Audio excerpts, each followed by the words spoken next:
फर्जी पासपोर्ट के जरिए विदेश भागने वाला मोस्ट वांटेड बदमाश कुणाल जून पुलिस के हत्थे चढ़ गया है। कजाकिस्तान से डिपोर्ट किए गए आरोपी कुणाल को दिल्ली स्थित इंदिरा गांधी एयरपोर्ट से एसटीएफ और झज्जर पुलिस ने गिरफ्तार किया। वह अमेरिका जाकर गैंग ऑपरेट करना चाहता था। रविवार को आयोजित पत्रकार वार्ता में मामले की जानकारी देते हुए हरियाणा एसटीएफ के एसपी वसीम अकरम ने बताया कि कुणाल जून बहादुरगढ़ के नूना माजरा गांव का रहने वाला है। करीब 16 साल की उम्र में इस पर हत्या का पहला केस दर्ज हुआ। इस पर रोहतक में गैंगस्टर सुमित प्लोट्रा के भाई समेत तिहरे हत्याकांड को अंजाम देने का भी आरोप है। इसके अलावा रोहतक और झज्जर जिले के विभिन्न थानों में हत्या, हत्या के प्रयास, आर्म्स एक्ट और फिरौती मांगने जैसे करीब 15 मुकदमे दर्ज हैं। एक मामले में यह जमानत पर था, जिसके बाद फर्जी पासपोर्ट के आधार पर विदेश भाग गया था। उन्होंने बताया कि कुणाल जून का कई बड़े गैंगस्टरों से संबंध है। राहुल बाबा गैंग का सदस्य है और इसके अलावा खुद का गैंग भी चलाता है। आरोपी को पकड़ने के लिए कई महीने तक ऑपरेशन चला। इंटरपोल, विदेशी कानून प्रवर्तन एजेंसियों का भी सहयोग रहा। सितंबर में पुलिस को सूचना मिली कि वह फर्जी पासपोर्ट के जरिए दुबई चला गया है। दुबई से वह अजरबैजान, कजाकिस्तान चला गया, जिसके बाद इंटरपोल ने उसके खिलाफ रेड कॉर्नर जारी कर दिया। नवंबर में कजाकिस्तान के अलमाटी हवाई अड्डे पर उसे उस वक्त पकड़ा गया जब वह यूक्रेन भागने की कोशिश कर रहा था। यूक्रेन से वह अमेरिका जाकर अपना गिरोह चलाने की मंशा में था। तब से वह कजाकिस्तान में हिरासत में था। अब भारत सरकार ने उसे डिपोर्ट कराया तो रविवार की सुबह उसे गिरफ्तार कर लिया गया। कहाँ से लेकर आए हैं? क्या मुकदमे हैं? ये कुणाल जून बहादुरगढ़ के नाम नूना माजरा गांव का एक निवासी है, जिसके काफ़ी आपराधिक इतिहास रहा है। करीब अभी तक कुल मिला के उसके खिलाफ 15 मुकदमे अलग अलग धाराओं में, जो संगीन अपराधों में दर्ज हुए हुए हैं। इनमें से कुछ अपराधों में ये जमानत पे था और जमानत के दौरान ही इसने फर्जी पासपोर्ट बनवा के भारत से भागने की प्रयास की और पहले दुबई और दुबई के अलावा दूसरे देशों में होते हुए ये यूएस में डंकी डंकी के माध्यम से जाने का प्रयास कर रहा था, ताकि वहाँ से जाके अपना गैंग चला सके। तो इसको जो प्रोसेस के बीच में जो बीच की कंट्रीज़ थी, वहाँ पे इसको इंफॉर्मेशन के आधार पे और कॉपरेशन के आधार पे इंटरपोल के मीडियम से वहाँ पे इसको डिटेन कराया गया। और डिटेंशन के बाद में उसकी फर्दर जो कार्रवाई है, उस कार्रवाई के आधार पे, एक्स्ट्रेडिशन रिक्वेस्ट के आधार पे इसके खिलाफ संबंधित देश कजाकिस्तान में कार्रवाई चल रही थी। उसके अप्रूवल के बाद में इसको हिंदुस्तान लाया जा सका है। गया कैसे था? ये 1 सितंबर को यहाँ दिल्ली से शारजा की ये फ़्लाइट से गया था, उसी पासपोर्ट का इस्तेमाल करके। उसके बाद में करीब 26-27 सितंबर तक ये शारजा दुबई में रहा। उसके बाद में फर्दर दूसरे अन्य देशों जैसे अजरबैजान और कजाकिस्तान में इसके द्वारा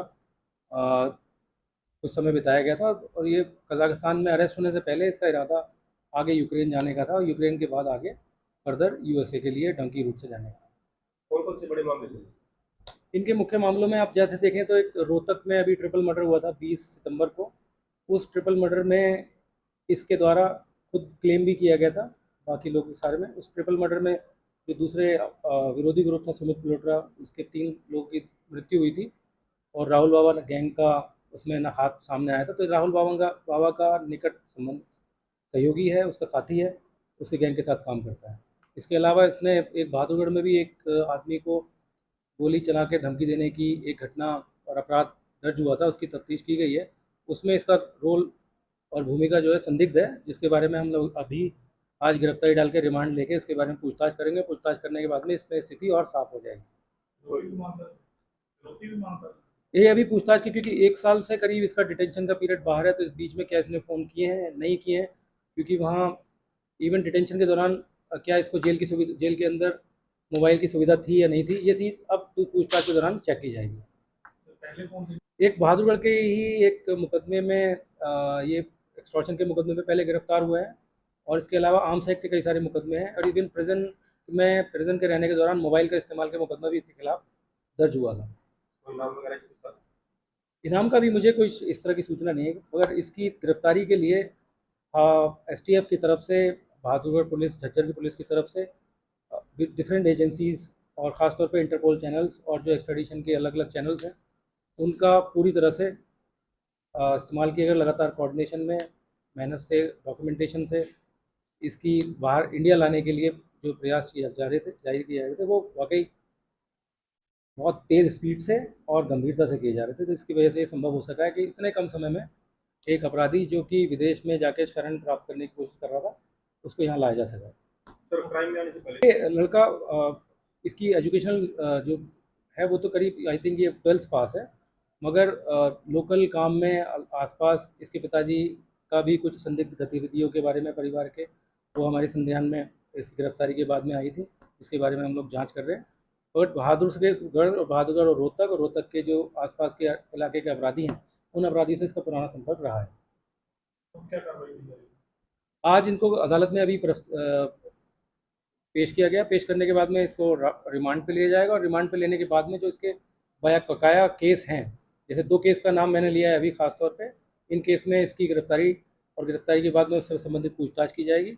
इसके अलावा बाकी जो मुकदमे में जिनकी इसमें तारीखें तोड़ी हैं और वहाँ से ट्रायल के दौरान तारीखों को पेश नहीं हुआ, उसमें सब में ये भगोड़ा अपराधी घोषित किया हुआ है, और भगोड़ा अपराधी होने के कारण जेल से इस संबंध में जो मुकदमे दर्ज हुए होंगे और जो कार्रवाई होगी वो अदालत के आदेश के अनुसार अमल में लाई जाएगी। और भी साथी हैं? अभी ये तफ्तीश के दौरान क्लियर होगा कि इस फरारी के दौरान कौन उसको मदद कर रहे थे, इसका पासपोर्ट बनवाने में किन लोगों ने मदद की।